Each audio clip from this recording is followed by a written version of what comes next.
Bonsoir Mathieu, bonsoir à tous. Votre invité est eurodéputé Les Républicains, maire du 7e arrondissement de Paris, Rachida Dati, qui, rappelons-le, a été ministre de la Justice. Bonsoir Rachida Dati. Bonsoir. Lutte contre le terrorisme islamiste, lutte contre l'ultraviolence, lutte pour la reconquête des territoires perdus de la République. Christophe Castaner, nouveau ministre de l'Intérieur, est-il à la hauteur des défis à relever ? Il vient d'arriver, donc je ne saurais pas s'il sera à la hauteur des défis à relever, mais ce gouvernement ne pourra pas dire qu'il ne savait pas. D'abord, Gérard Collomb a fait un constat effroyable en partant. Donc c'est à tout cela qu'il faut s'attaquer. Les violences urbaines partout en France et tous les jours. La montée du communautarisme qui fracture notre pays est de plus en plus important.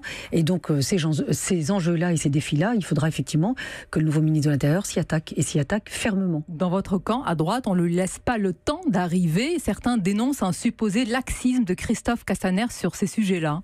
Écoutez, on le verra à l'œuvre. On peut avoir, vous savez, c'est comme toujours. On a connu ceux qui disaient avant d'exercer le pouvoir que tout était facile, et le jour où ils ont exercé le pouvoir, c'était extrêmement compliqué, où ils ont changé. Il y a eu des grands ministres de l'Intérieur qu'on n'aurait pas imaginé être grands ministres de l'Intérieur. Mais là, aujourd'hui, les priorités sont celles qui ont été dénoncées par Gérard Collomb, qui sont la réalité malheureusement. Et au fond, qui est le vrai taulier à l'intérieur, n'est-ce pas Laurent Nunez, ex-patron du renseignement intérieur, ancien préfet, rompu à toutes ces questions sécuritaires. Pour vous, c'est un gage de sérieux, de crédibilité, d'efficacité ? Le vrai taulier, c'est Emmanuel Macron. Vous savez, Castaner et les autres sont des exécutants de la ligne politique assignée par Emmanuel Macron, qui sans doute le rappellera ce soir. Il a dit qu'il n'y a pas de changement de ligne politique. Donc, ça ne vous surprend pas ? Moi, ça ne me surprend pas. D'ailleurs, les commentateurs, les journalistes avaient dit que Édouard Philippe avait la main, qu'il sortait grandi, que ce remaniement lui avait donné une stature. Quelle est-elle ? Puisque tous ceux qui ont été nommés sont des nominations exclusivement d'Emmanuel Macron. La politique. Et d'ailleurs, ça en témoigne, puisque on avait annoncé Urbi et Torbi que M. Édouard Philippe allait faire un discours de politique générale. C'est annulé pour que M. Emmanuel Macron, le président de la République, puisse faire une intervention ce soir à 20h. Donc pas de discours de politique générale, donc pas d'inflexion de la politique menée actuellement. Et le taulier, c'est quand même le président, il va le rappeler encore ce soir. Qui va réaffirmer donc, comme vous le dites, sa politique menée. Vous avez également rappelé que Gérard Collomb, en partant, a sonné l'alarme sur des quartiers hors de la République. Et après, Rachida Dati, vous avez également connu cette situation. Que fait-on ? Quel électrochoc faut-il aujourd'hui, alors que des habitants n'osent pas porter plainte de peur, par exemple, d'une réaction de vengeance, alors que des enfants, des adolescents se font lyncher aujourd'hui ? Ils sont morts. Des adolescents sont morts par ces lynchages et ces violences urbaines. Bien sûr qu'on y a été confronté lorsque Nicolas Sarkozy était ministre de l'Intérieur. Rappelez-vous les violences urbaines de 2005, il y a fait face avec efficacité. Mais on a été extrêmement ferme. Et moi, comme garde des Sceaux, effectivement, j'ai fait aussi diminuer ces violences urbaines, puisque avec les peines planchées, la rétention de sûreté, mais aussi avec une politique pénale annoncée. Moi, j'avais assumé une politique pénale de fermeté. Aujourd'hui, quelle est-elle ? Dire qu'elle n'est pas aujourd'hui inexistante ou pas assumée ? Aujourd'hui, il n'y a pas de politique pénale. Est-ce que vous avez entendu que doit-on faire en cas de violence urbaine ? Est-ce qu'on interpelle, on défère, on requiert un mandat de dépôt systématiquement ? C'est comme ça que ça marche, une politique pénale.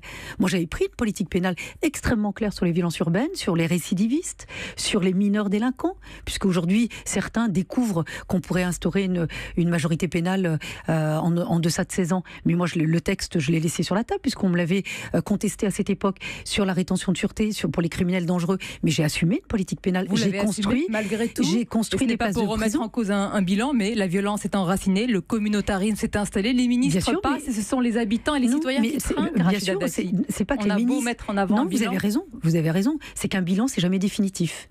Voilà. Et la politique pénale, comme son nom l'indique, c'est une politique, donc elle doit être sans cesse renouvelée. Sur les violences conjugales, les violences faites aux femmes, moi je l'avais mise en œuvre, mais dès 2007 et bien avant, puisqu'on avait porté un texte de lutte contre les violences conjugales avec l'éviction du conjoint violent. C'est très ancien. On l'a porté avec très peu de soutien.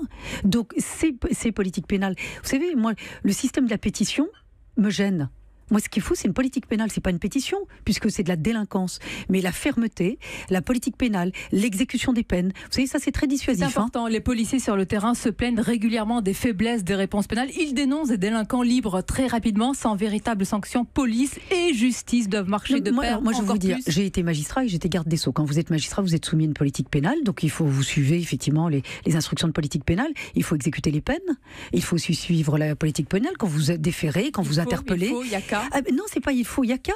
Le parquet suit les instructions de la politique pénale qui est donnée par le garde des Sceaux. Donc moi, aujourd'hui, je n'ai pas entendu de politique pénale très claire sur aucun des sujets et des défis que nous avons annoncés tout à l'heure. Autre actualité qui concerne la justice, les perquisitions ce matin au domicile de Jean-Luc Mélenchon et au parti La France Insoumise. Jean-Luc Mélenchon qui dénonce une opération de police politique. Est-ce que c'est toujours la même rengaine du complot, Rachida Dati, ou alors vous y voyez autre chose ?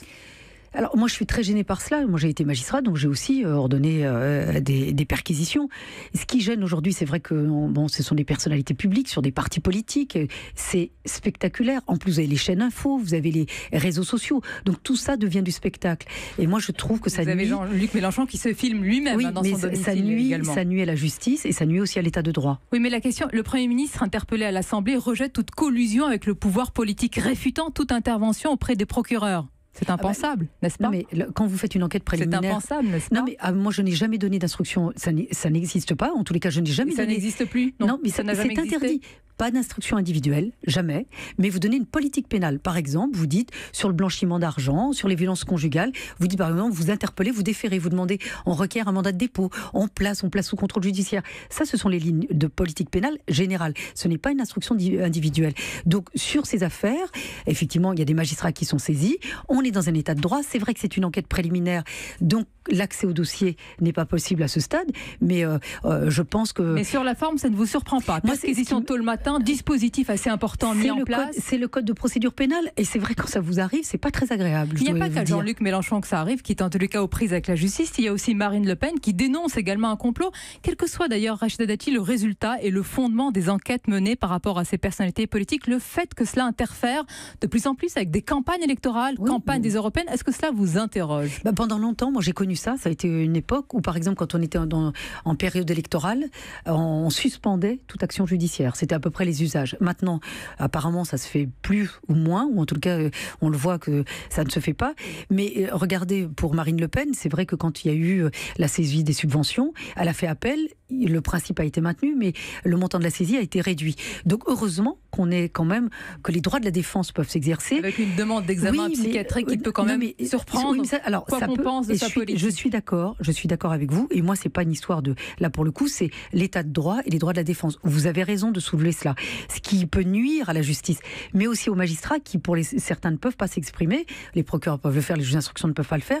Ce qui nuit, c'est effectivement ce côté spectaculaire et qu'il n'y a qu'une partie qui peut s'exprimer médiatiquement et l'autre non. Donc il faudrait un jour réfléchir à ça pour rééquilibrer. Sinon, vaste défi, oui, mais je veux dire, sinon l'état de droit est en déséquilibre et c'est quand même le pilier de notre démocratie et c'est aussi la protection, notamment des plus faibles ou des plus défavorisés. Pour conclure, le président de la République va s'exprimer tout à l'heure à 20h. Qu'est-ce que vous en attendez en tant que membre de l'opposition ? Je pense qu'il va confirmer la ligne politique. Donc, pour l'opposition, maintenant, c'est à nous d'être audibles sur des sujets. J'écoutais des auditeurs tout à l'heure, là, sur le prix de l'essence, le prix du gasoil, du diesel. Vous savez, aujourd'hui, la France, c'est pas Paris. En province, les gens prennent leur voiture. Et quand vous avez un SMIC à 1 200 € ou 1 100 €, quand vous avez 300 € de plein de gasoil ou d'essence, franchement, Ce sont là les sujets sur lesquels on attend également l'opposition, dont la droite, et donc vous notamment, Rachida Dati. C'est le cas, c'est déjà le cas. Merci d'avoir été l'invité d'Europe 1. Merci Rachida Dati.